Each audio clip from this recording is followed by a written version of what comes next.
നമസ്തേ. മഹാഭാരതം എന്ന ഇതിഹാസത്തിലെ ശക്തനായ ഒരു കഥാപാത്രമാണ് കർണൻ.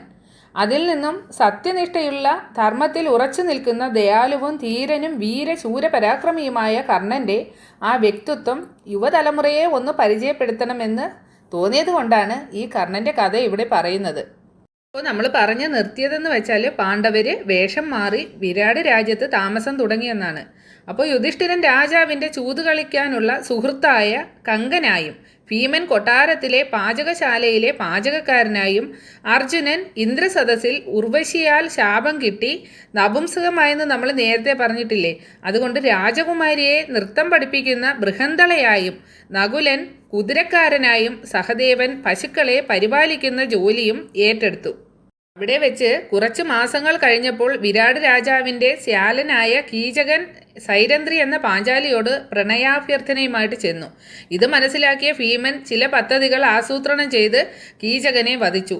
ഭീഷ്മ പിതാമഹൻ്റെയും ശല്യരുടെയും മറ്റു ഉപദേശമനുസരിച്ച് പാണ്ഡവരെ അന്വേഷിക്കാൻ ദുര്യോധനൻ തീരുമാനിച്ചു. ത്രിഗർത്ത രാജ്യാധിപനായ സുധർമാവ് വിരാട് രാജ്യത്തെ ആക്രമണം ആരംഭിക്കുന്നതിൻ്റെ അടുത്ത നാൾ മറ്റൊരു ഭാഗത്തുകൂടി കൗരവരും ആക്രമണം നടത്തി. വിരാടൻ്റെ 1,00,000 പശുക്കളെ അപഹരിച്ചു കൊണ്ടുപോകാൻ ശ്രമിച്ചു. കുറേ പശുക്കളെ അവർ പിടിച്ചെടുത്തു. ഇത് ദൂതന്മാർ വന്ന് രാജാവിനോട് പറഞ്ഞു. ഉടനെ രാജാവ് വീരസൈനികരെ വിളിച്ചു കൂട്ടി പടയ്ക്കൊരുങ്ങി. അനുജനായ ശതാനികേതൻ കങ്കനെയും വല്ലവനെയും മറ്റും കൂട്ടി പുറപ്പെട്ടു. ഈ അവസരത്തിൽ പാണ്ഡവരുടെ അജ്ഞാതവാസത്തിൻ്റെ കാലാവധിയും കഴിഞ്ഞിരുന്നു. ത്രിഗർത്ത രാജ്യത്തിലെ സൈന്യവും വിരാട് രാജ്യത്തിലെ സൈന്യവും തമ്മിൽ അതിഭയങ്കരമായ യുദ്ധം നടന്നു. ഒടുവിൽ സുശർമാവ് വിരാട് രാജാവിനെ ബന്ധനസ്ഥനാക്കിക്കൊണ്ട് യാത്ര തുടർന്നു. എന്നാൽ പാണ്ഡവർ മുന്നേറിക്കൊണ്ട് വിരാട് രാജാവിനെ മോചിപ്പിച്ചു, പശുക്കളെയും വീണ്ടെടുത്തു.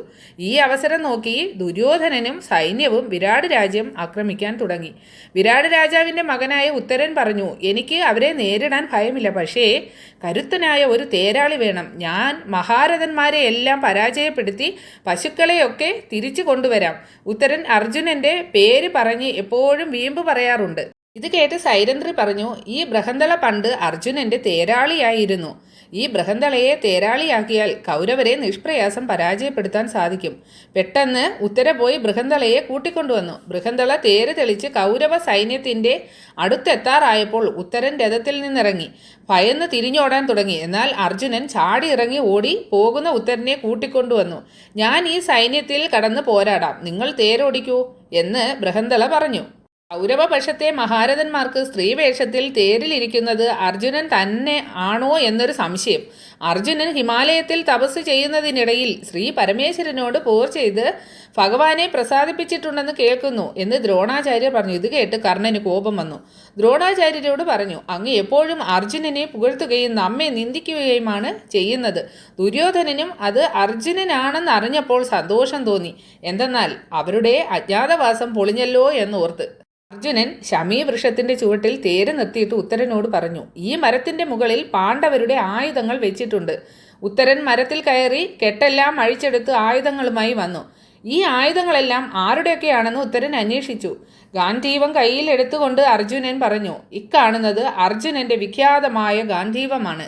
പണ്ട് ഇത് 1000 വർഷം ബ്രഹ്മാവിൻ്റെ പക്കലിരുന്നു. 500ഓളം വർഷം പ്രജാപതി സൂക്ഷിച്ചു. ഇന്ദ്രനും ചന്ദ്രനും വരുണനും എല്ലാം ഈ ധനുസ് കൊണ്ട് നടന്നിട്ടുണ്ട്. ബാക്കി ആയുധങ്ങൾ പാണ്ഡവരുടേതാണ്. ഉത്തരന് സംശയം ഇരട്ടിച്ചു. ഇതിൻ്റെ ഉടമകളായ പാണ്ഡവർ എവിടെയാണ്? അപ്പോഴാണ് ബൃഹന്തള പറയുന്നത്, പൃഥാപുത്രനായ അർജുനൻ ഞാനാണ്. ബൃഹന്തള അർജുനനാണെന്നറിഞ്ഞപ്പോൾ ഉത്തരൻ ആകെ ധൈര്യവാനായി. ഉത്തരൻ പറഞ്ഞു, അർജുനൻ്റെ പേരുകൾ കേട്ടിട്ടുണ്ട്. ആ പേരുകളുടെ അർത്ഥം പറഞ്ഞാൽ എനിക്ക് വിശ്വാസമാകും.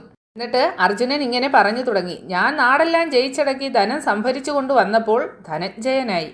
പോർക്കളത്തിൽ ശത്രുക്കളെ ജയിച്ചതുകൊണ്ട് വിജയനായി. പോരിന് പോകുമ്പോൾ എൻ്റെ തേരിൽ സ്വർണ്ണക്കോപ്പുകൾ അണിയിച്ച് വെള്ളക്കുതിരകളെ ചുറ്റുന്നതുകൊണ്ട് എന്നെ ശ്വേതവാഹനൻ എന്ന് വിളിക്കുന്നു. ഉത്തര ഫലഗുനി, അതായത് ഉത്തരൻ നക്ഷത്രത്തിൽ ജനിച്ചതുകൊണ്ട് ഫൽഗുനൻ എന്ന് വിളിക്കുന്നു. പണ്ട് മഹാദൈത്യന്മാരോട് പോരിനിറങ്ങവേ ദേവേന്ദ്രൻ എൻ്റെ ശിരസിൽ ദിവ്യകിരീടം അണിയിച്ചു. അന്നു മുതൽ ഞാൻ കിരീടിയായി. പോർക്കളത്തിൽ വെച്ച് ഞാൻ ബീഫൽസ് കർമ്മങ്ങൾ ചെയ്യാത്തത് കൊണ്ട് ദേവന്മാരും മനുഷ്യരും എന്നെ ബീഫൽസു എന്ന് വിളിക്കുന്നു.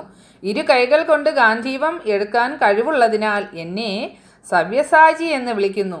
ശുദ്ധമായ വർണ്ണം ഉള്ളതുകൊണ്ട് അർജുനൻ എന്ന് വിളിക്കുന്നു. ഇന്ദ്രപുത്രനായ ഞാൻ ഏതു കാര്യത്തിലും വിജയം നേടുന്നവനാകയാൽ എന്നെ ജിഷ്ണു എന്ന് വിളിക്കുന്നു. അച്ഛൻ എനിക്കിട്ട പേര് കൃഷ്ണൻ എന്നാണ്. ഇത് കേട്ട് ഉത്തരൻ പറഞ്ഞു, ഇങ്ങനെ ദ്രമിഞ്ജയൻ എന്ന് പേരുള്ള ഈ ഉത്തരന് അങ്ങയെ കാണാനുള്ള മഹാഭാഗ്യം ഉണ്ടായല്ലോ. ഞാൻ അങ്ങയുടെ തേരാളിയാകാം, അങ്ങ് യുദ്ധം ചെയ്താലും. ശംഖിൻ്റെയും പെരുമ്പറയുടെയും ധ്വനി മുഴങ്ങി. വിരാടൻ ഞങ്ങളെ പിന്തുടർന്നു. വിരാടത്തിൻ്റെ ഹസ്തിനപുരിയുടെയും അതിർത്തിയായ യമുനാതീരത്തെത്തി. മഴയിൽ ആകാശം നിറയുന്നത് പോലെ ആയിരക്കണക്കിന് ബാണങ്ങൾ ഞങ്ങളുടെ പിന്നാലെ യമുനാതീരത്ത് വന്ന് തറച്ചു. ആ ബാണങ്ങൾ നിമിഷങ്ങൾക്കകം തീരാതെ മുഴുവൻ ഇങ്ങനെ ചുറ്റുന്ന ഒരു മതിൽ സൃഷ്ടിച്ചു. പശുക്കൾ മുഖം തിരിച്ച് വിപരീത ദിശയിലേക്ക് ഓടാൻ തുടങ്ങി. കൗരവസേന അവരെ തടയുന്നതിനായി പിന്നാലെ ഓടി. അപ്പോഴാണ് വിരാട് സേന മുന്നിൽ നിൽക്കുന്നത് കൗരവർ കാണുന്നത്. മുന്നിലായി നീലനിറമുള്ള സാരഥിയും. അത് സാരഥിയോ അതോ സേനാപതിയോ എന്ന് മനസ്സിലായില്ല. അപ്പോൾ കർണന് മനസ്സിലായി അത് അർജുനൻ തന്നെ. 13 വർഷത്തിന് ശേഷം എൻ്റെ മുന്നിൽ വന്നു നിൽക്കുന്ന എൻ്റെ ശത്രു, എൻ്റെ ജീവിതസരിതയെ അവിടെവിടെ തടഞ്ഞു നിർത്തുന്നവൻ, എൻ്റെ സുധാമൻ്റെ ബാലശരീരത്തെ പിച്ചി ചീന്തിയവൻ. അർജുന നിൽക്കൂ എന്ന് കർണൻ ഗർജിച്ചു. വില്ലുയർത്തിക്കൊണ്ട് ആവേശത്തോടെ അയാളുടെ നേരെ ഓടി. ഇടതുവശത്ത് ശോണനും വലതുവശത്ത് അശ്വത്ഥാമാവും സംരക്ഷണത്തിനുണ്ടായിരുന്നു. ബാണങ്ങൾ തമ്മിൽ ഏറ്റുമുട്ടി. തീപ്പൊരികൾ ചിതറി. യുദ്ധം തുടർന്നു. അർജുനൻ അയച്ച സമ്മോഹനാസ്ത്രത്തിൻ്റെ ശക്തി കൊണ്ട് അനേക സൈനികർ മോഹാലസ്യപ്പെട്ട് വീണു. ഇതിനെതിരായി ഏത് അസ്ത്രം ഉപയോഗിക്കണമെന്ന് ചിന്തിച്ചു കർണൻ. എൻ്റെ തല കറങ്ങാൻ തുടങ്ങി. കയ്യിൽ നിന്ന് വില്ല് താഴെ വീണു. രഥത്തിൽ തലയിടിച്ച് ഇങ്ങനെ വീണു. അപ്പോൾ ഉണർന്നപ്പോൾ ആരോ എല്ലാവരുടെയും ഉത്തരീയം മോഷ്ടിച്ചു കൊണ്ടുപോയിരിക്കുന്നു. ദുര്യോധനൻ ചതുപ്പു നിലത്തിൽ കുടുങ്ങി കമിഴ്ന്നു കിടക്കുന്നു. അശ്വത്ഥാമാവ് വന്നിട്ട് എല്ലാവരുടെയും മുഖത്ത് വെള്ളം തളിച്ചുണർത്തി. അപമാനത്തിൻ്റെയും അപകീർത്തിയുടെയും മാർഗഭ്രഷ്ടായ ജീവിതത്തിൻ്റെയും ചിന്ത മനസ്സിനെ വേദനിപ്പിച്ചു. പെട്ടെന്ന് അശ്വത്ഥാമാവ് കരഞ്ഞു കൂവി വിളിച്ചു, കർണ ഓടിക്കൊള്ളൂ എന്ന്. ഗുരുപുത്രനായ അശ്വത്ഥാമാവ് ഇങ്ങനെ കരയാൻ കാരണമെന്ത്? ശരീരത്തിൻ്റെ നശ്വരതയെപ്പറ്റി പ്രസംഗിക്കാറുള്ള ആ ബുദ്ധിമാൻ വ്യാകുലനാകാൻ കാരണമെന്താണെന്ന് ഇങ്ങനെ ചിന്തിക്കുകയാണ്. കർണൻ ഓടി ഭൂമിയിൽ മോഹാലസ്യപ്പെട്ട് കിടക്കുന്ന സൈനികരെ മറികടന്ന് ചെന്നപ്പോൾ കണ്ട കാഴ്ച കർണനെ ബോധഹീനനാക്കി. കർണൻ്റെ പ്രാണപ്രിയനായ ശോണൻ്റെ ശിരസ് ഭൂമിയിൽ വലിച്ചെറിയപ്പെട്ടിരിക്കുന്നു. അന്യായമായി കൊണ്ടുപോയ തൻ്റെ സഹോദരൻ്റെ കവചകുണ്ടലങ്ങൾ വീണ്ടെടുക്കാനായി സ്വർഗത്തിൻ്റെ വാതിൽ ഇങ്ങനെ മുട്ടുകയാണ്. ഗുരുപുത്രൻ്റെ തോളിൽ കൈവച്ചുകൊണ്ട് കർണൻ ഏങ്ങിക്കരയാൻ തുടങ്ങി.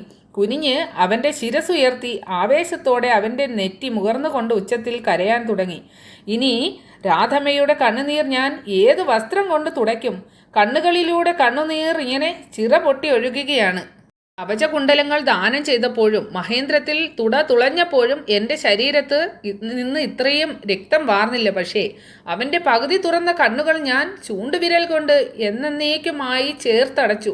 യമുനാതീരത്ത് ശോണൻ്റെ ശേഷക്രിയകൾ ചെയ്തു. നിരാശ നിറഞ്ഞ മനസ്സുമായി ഹസ്തിനപുരിയിലേക്ക് മടങ്ങി. അർജുനനോട് പ്രതികാര ഭാവന കൂടുതൽ ദൃഢമായി. അങ്ങനെ 15 ദിവസം കടന്നുപോയി. ദുര്യോധനൻ പറഞ്ഞു, ഇന്ന് ദ്രുപദ രാജാവിൻ്റെ മന്ത്രി ദൂതുമായി വന്നു, പാണ്ഡവർക്ക് പാതി രാജ്യം കൊടുക്കണമെന്ന്. കർണൻ്റെ പ്രതികാരാഗ്നി ആളിക്കത്തി. ഇനി സന്ധിയില്ല. അങ്ങേക്ക് യുദ്ധം ചെയ്യാനാവില്ലെങ്കിൽ ഞാൻ ഒറ്റയ്ക്ക് പാണ്ഡവരോട് യുദ്ധം ചെയ്യും. അപ്പോൾ പാണ്ഡവർ വന്നു. ആരും തന്നെ അവരെ 6 പേരെയും തിരിച്ചറിഞ്ഞില്ല. അജ്ഞാതവാസം കഴിഞ്ഞ് തിരിച്ചെത്തിയ പാണ്ഡവരുടെ രാജ്യവും സമ്പത്തും അടക്കി നൽകാൻ ശ്രീകൃഷ്ണൻ മധ്യസ്ഥനായി ഇടപെട്ടിട്ട് ചെന്ന് ആവശ്യപ്പെട്ടു. എന്നാൽ സൂചി കുത്താൻ പോലും സ്ഥലം കൊടുക്കുകയില്ലെന്ന് ദുര്യോധനൻ പ്രഖ്യാപിച്ചു. ഭീഷ്മരും ഗാന്ധാരിയും ദ്രോണാചാര്യരും മറ്റും പാണ്ഡവരുമായി സന്ധി ചെയ്യുന്നതിനെക്കുറിച്ച് ദുര്യോധനനോട് നിർദ്ദേശിച്ചു. എന്നാൽ ദുര്യോധനൻ്റെ മിത്രമായ കർണനെ കൊണ്ട് തന്നെ എല്ലാ ശത്രുക്കളെയും ജയിക്കാൻ സാധിക്കുമെന്ന് കൗരവർക്ക് ഉറപ്പുണ്ടായിരുന്നു. ഈ അവസരത്തിൽ കുന്തി ശ്രീകൃഷ്ണ ഭഗവാന്റെ മുൻപിലെത്തി തൻ്റെ ദുഃഖങ്ങൾ പറഞ്ഞ് വിലപിക്കാൻ തുടങ്ങി. കൗരവ സഭയിൽ വെച്ച് ദ്രൗപദിയെ അപമാനിച്ചതും പുത്രന്മാർ വനത്തിൽ കഴിയേണ്ടി വന്നതിനെക്കുറിച്ച് പറഞ്ഞ് വീണ്ടും ദുഃഖിച്ചു. കൃഷ്ണ, ധർമ്മലോപം വരുത്താതെ പാണ്ഡവർക്ക് ഹിതമായ കാര്യം ചെയ്തു കൊടുക്കുക. കുന്തിയോട് വിടവാങ്ങി ഭഗവാൻ ദുര്യോധനൻ്റെ അടുത്തേക്ക് പോയി. ദുര്യോധനനോട് പാണ്ഡവർക്ക് വേണ്ടി വാദിച്ചു. പാണ്ഡവർക്ക് അവരുടെ ഓഹരി കൊടുക്കില്ല എന്ന് ശപഥം ചെയ്തിരിക്കുകയാണെന്ന് വിതുരർ പറഞ്ഞു. എല്ലാം അറിയുന്നവനായ അങ്ങേക്ക് അറിയാവുന്നതല്ലേ ഇതെല്ലാം? ഞാനെല്ലാം അറിഞ്ഞുകൊണ്ട് തന്നെയാണ് വന്നിരിക്കുന്നത്. ധാർമ്മികമായ കർത്തവ്യങ്ങൾ മനുഷ്യർ അനുഷ്ഠിച്ചേ മതിയാകൂ. കോപാവേശം കൊണ്ട് അവരെ ആരെയും തടഞ്ഞില്ല എന്ന് മൂഢരായ അധർമ്മികൾ നാളെ പറയാതിരിക്കാൻ വേണ്ടിയാണ് ഞാൻ സന്ധി സംഭാഷണത്തിനെത്തിയത്. അങ്ങനെ ഭഗവാൻ കൗരവ സഭയിൽ ചെന്ന് യുദ്ധം ഒഴിവാക്കാൻ വേണ്ട ഈ സന്ധി സംഭാഷണങ്ങളിൽ ഏർപ്പെട്ടു. കൗരവ സഭയിലുള്ള ഓരോരുത്തരോടും അദ്ദേഹം പറയുന്നത് ചെവി കൊള്ളാതിരുന്നാൽ വരാവുന്ന ഭവിഷ്യത്തുക്കളെക്കുറിച്ച് പറഞ്ഞു. ധൃതരാഷ്ട്രർക്ക് ആ ഉപദേശങ്ങളെല്ലാം ബോധ്യപ്പെട്ടു. പക്ഷേ അദ്ദേഹം തികച്ചും നിസ്സഹായനായിരുന്നു. എൻ്റെ മകൻ എൻ്റെ മനസ്സറിഞ്ഞ് പ്രവർത്തിക്കുന്നില്ല. ഭഗവാൻ പറഞ്ഞതിനോട് അനുകൂലിച്ച് സഭയിലുള്ളവരെല്ലാം ഓരോ നിർദ്ദേശങ്ങൾ വച്ചു. പക്ഷേ ദുര്യോധനന് അതൊന്നും തന്നെ സ്വീകാര്യമായിരുന്നില്ല. പലതരത്തിലുള്ള ശാപഗ്രസ്തമായിരുന്നു കർണൻ്റെ ജീവിതം. അതിനെല്ലാം ഉപരിയായി ദേവേന്ദ്രൻ കർണൻ്റെ അപ്രതിരോധ്യങ്ങളായ കവചകുണ്ടലങ്ങൾ ദാനമായി സ്വീകരിച്ചതും ഈ വക അശുഭലക്ഷണങ്ങൾ കർണൻ്റെ മനസ്സിനെ നിരന്തരം ദുഃഖിപ്പിച്ചുകൊണ്ടിരുന്നു. ഈ അവസരത്തിലാണ് കൗരവ പാണ്ഡവ യുദ്ധത്തിൻ്റെ ദിവസവും കുറിച്ചത്. കുരുക്ഷേത്ര യുദ്ധം തുടങ്ങുന്നതിന് മുൻപ് ഭഗവാൻ ശ്രീകൃഷ്ണൻ കർണനെ ചെന്ന് കണ്ടു. ഭഗവാനിൽ നിന്നാണ് ആദ്യമായി തൻ്റെ ജന്മത്തെക്കുറിച്ചുള്ള രഹസ്യം കർണൻ അറിയുന്നത്. അവൻ അതിരഥൻ്റെയും രാധയുടെയും മകനല്ലെന്നും മറിച്ച് സൂര്യൻ്റെയും കുന്തിയുടെയും പുത്രനാണെന്നുമുള്ള കാര്യം അറിഞ്ഞപ്പോൾ കർണൻ വല്ലാതെ സങ്കടപ്പെട്ടു. ഉന്നത കുലജാതനായിട്ടും സൂതപുത്രൻ എന്നുള്ള നിലയിൽ പരിഹാസ്യനായി തീരാനുള്ള തൻ്റെ നിയോഗത്തെ വളരെ വേദനയോടെ കർണൻ ഓർമ്മിച്ചു. കർണൻ പാണ്ഡവപക്ഷത്ത് ചേർന്നാൽ കർണന് വരാൻ പോകുന്ന സൗഭാഗ്യങ്ങളെക്കുറിച്ചൊക്കെ ഭഗവാൻ ഓർമ്മിപ്പിച്ചു. പാണ്ഡവരുടെ വിജയം സുനിശ്ചയമാണ്. അപ്പോൾ കർണനെ തന്നെ രാജാവായി വാഴിക്കും. സ്നേഹവും സൗഹാർദ്ദവും മുൻനിർത്തി അങ്ങ് പറയുന്നതൊക്കെ ശരിയാണ്. പക്ഷേ അനിരഥൻ പുത്രനായി വളർത്തി രാധയുടെ മുലപ്പാൽ കുടിച്ച് വളർന്ന ധർമ്മശാസ്ത്രങ്ങൾ പഠിച്ച എനിക്ക് അവരിൽ നിന്ന് ഒഴിഞ്ഞു മാറാനാകുമോ? ഇനി ഇപ്പോൾ സ്വർണം കൊണ്ട് അഭിഷേകം ചെയ്യുമെന്ന് പറഞ്ഞാലും അവരോടൊക്കെയുള്ള ബന്ധം മുറിച്ചു പോകാൻ എനിക്കാവില്ല. ദുര്യോധനൻ എൻ്റെ ആത്മസുഹൃത്ത്. എന്നെ വിശ്വസിച്ചാണ് പോരിന് ആയുധം എടുക്കാൻ ഒരുങ്ങുന്നത്. ദുര്യോധനനെ വഞ്ചിക്കാൻ ഞാൻ ആളല്ല. നാം തമ്മിൽ നടന്ന ഈ സംവാദം ഇവിടെ വെച്ച് അവസാനിപ്പിക്കുക. ധർമ്മിഷ്ഠനായ യുധിഷ്ഠിരൻ ഈ സത്യം അറിഞ്ഞാൽ യുദ്ധത്തിൽ ജയിച്ചാൽ പോലും ഈ രാജ്യം സ്വീകരിക്കുകയില്ല. എനിക്ക് കിട്ടിയാൽ ഞാൻ ദുര്യോധനനെ ഏൽപ്പിക്കുകയേ ഉള്ളൂ. യുധിഷ്ഠിരൻ തന്നെ രാജ്യാവകാശിയാകണമെന്നാണ് എൻ്റെയും ആഗ്രഹം. ഭീമൻ ദുര്യോധനനെ അടിച്ചു വീഴ്ത്തുമ്പോൾ മാത്രമേ ദുര്യോധനൻ്റെ രണമോഹം അവസാനിക്കുകയുള്ളൂ. ഈ ത്രിലോകങ്ങളിലും പവിത്രമായ സ്ഥലമാണ് കുരുക്ഷേത്രം. അതുകൊണ്ട് അങ്ങിത് രഹസ്യമാക്കി വച്ചുകൊണ്ട് അർജുനനെ എനിക്ക് നേരെ പൊരുതാൻ അനുവദിക്കണം. കർണ, നീ എൻ്റെ വാക്കുകൾ ചെവിക്കൊള്ളാത്തത് നാശകാലം അടുക്കുമ്പോൾ ഏത് അന്യായവും ന്യായമായി ഗണിക്കപ്പെടും. അനന്തരം കർണൻ ശ്രീകൃഷ്ണനെ മാറോടണച്ചു. എന്നിട്ട് യാത്ര പറഞ്ഞ് ഭഗവാന്റെ തേരിൽ നിന്നിറങ്ങി. അചഞ്ചലമായ ഈ തീരുമാനത്തിന് മുന്നിൽ കൃഷ്ണന് വാക്കുകൾ ഉണ്ടായില്ല. യുദ്ധം അനിവാര്യമാണെന്ന് ബോധ്യപ്പെട്ട കൃഷ്ണൻ മടങ്ങുമ്പോഴും കൃഷ്ണഹൃദയത്തിൽ കർണനുണ്ടായിരുന്നു. യുദ്ധം തുടങ്ങാതിരിക്കാനും കർണനെ പാണ്ഡവരുടെ വശത്തേക്ക് ഇങ്ങനെ എത്തിക്കാനുമുള്ള കൃഷ്ണൻ്റെ ദൗത്യം പരാജയപ്പെട്ടെന്നറിഞ്ഞപ്പോൾ ഏറ്റവും അധികം ദുഃഖിച്ചത് കുന്തിയായിരുന്നു. യുദ്ധം തുടങ്ങിയാൽ ഇരുപക്ഷത്തുമായി അണിനിരക്കുന്ന കർണനും അർജുനനും തമ്മിൽ തന്നെയാകും രൂക്ഷമായ യുദ്ധം നടക്കുക. അപ്പോൾ ആരെങ്കിലും ഒരാൾ മരിക്കുക തന്നെ ചെയ്യും. കുന്തിക്ക് അത് ആലോചിക്കാൻ പോലും കഴിയാത്തൊരു കാര്യമായിരുന്നു. അങ്ങനെ ഒരു പ്രഭാതത്തിൽ ശിലാവിഗ്രഹം കണക്കെ സൂര്യബിംബത്തിലേക്ക് മിഴികളുയർത്തി കർണൻ നിന്ന് പ്രാർത്ഥിച്ചു. ആസന്നമായ യുദ്ധത്തിൽ അങ്ങയുടെ യശസ്സിന് കളങ്കമേൽക്കാതെ പോരാടാനുള്ള ശക്തി എനിക്ക് തരൂ എന്ന്. ധ്യാനനിരതനായിരിക്കുന്ന തൻ്റെ സമീപം ആരോ വന്നതായി തോന്നി തിരിഞ്ഞു നോക്കി. കുന്തി മാതാവ് കൃഷ്ണനിൽ നിന്നറിഞ്ഞ ജന്മരഹസ്യത്തിൽ അന്തർഭവിച്ച വൈകാരിക തീവ്രത കർണനെ വല്ലാതെ ഗ്രസിച്ചു. ഏറെ നേരമെടുത്ത് കർണന് പരിസരബോധം വീണ്ടെടുക്കാൻ. രാജമാതാവേ, രാധേയനും സൂതപുത്രനുമായ കർണൻ അങ്ങയെ നമസ്കരിക്കുന്നു. കർണൻ്റെ ചുണ്ടുകളിൽ നിന്നും വാക്കുകൾ ഉതിർന്നു വീണു. കർണ, നീ അങ്ങനെ പറയരുത്. നീ സൂതപുത്രനല്ല, സൂര്യപുത്രനാണ്. കൗന്ദേയനാണ് മാതാവ് എന്ന നിലയ്ക്ക് അവര് അനുഭവിച്ച വേദനകൾ കർണനെ ബോധ്യപ്പെടുത്താൻ അവർ ശ്രമിച്ചു. നൊന്തു പ്രസവിച്ച കുഞ്ഞിനെ ഏതൊരമ്മയ്ക്കാണ് ഉപേക്ഷിക്കാൻ കഴിയുക?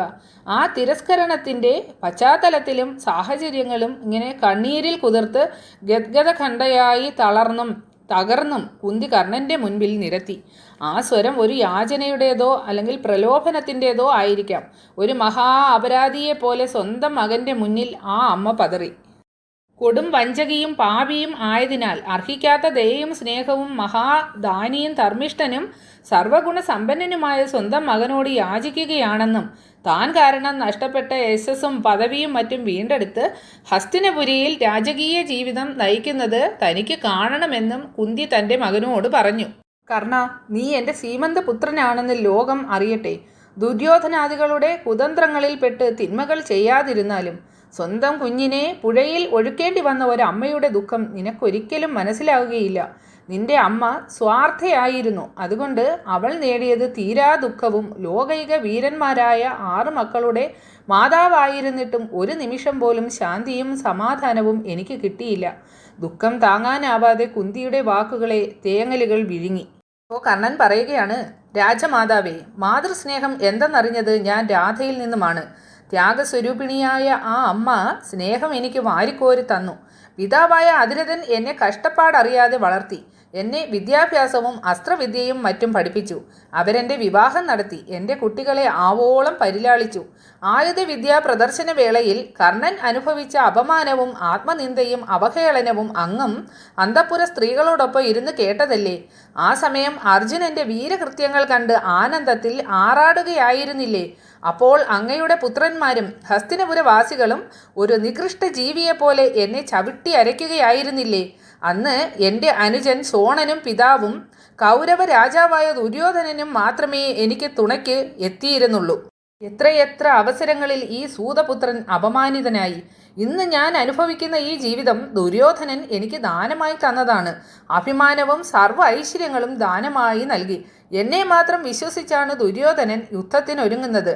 അങ്ങയുടെ പുത്രന്മാരോടൊപ്പം നിന്ന് ദുര്യോധനോടെതിരെ യുദ്ധം ചെയ്യാൻ ചിന്തിക്കാൻ പോലും എനിക്ക് സാധ്യമല്ല. എന്ന് വെച്ചാൽ കർണന് അവൻ്റെ കർമാചരണമാണ് വലുത്. മറ്റെന്ത് വേണമെങ്കിലും ചോദിച്ചോളൂ, എൻ്റെ ജീവൻ തന്നെയും അങ്ങയുടെ പാദങ്ങളിൽ അർപ്പിക്കാൻ തയ്യാറാണ്.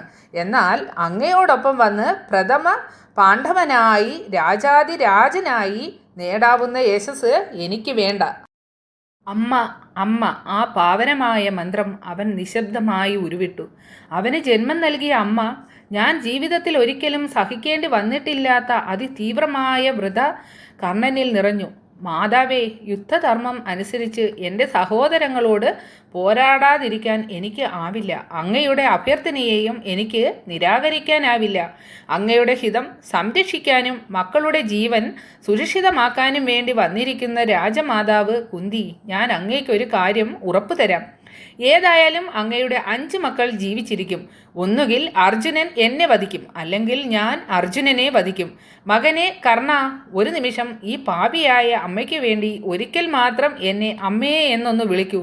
4 മക്കളുടെ ജീവൻ കർണനിൽ നിന്ന് ആ രാജമാതാവിന് കിട്ടിയെങ്കിലും ഈ യുദ്ധം അവസാനിക്കുക ഒരു മകൻ്റെ ചിത ഒരുക്കിക്കൊണ്ടായിരിക്കുമല്ലോ എന്ന ചിന്ത കുന്തിയെ തളർത്തി.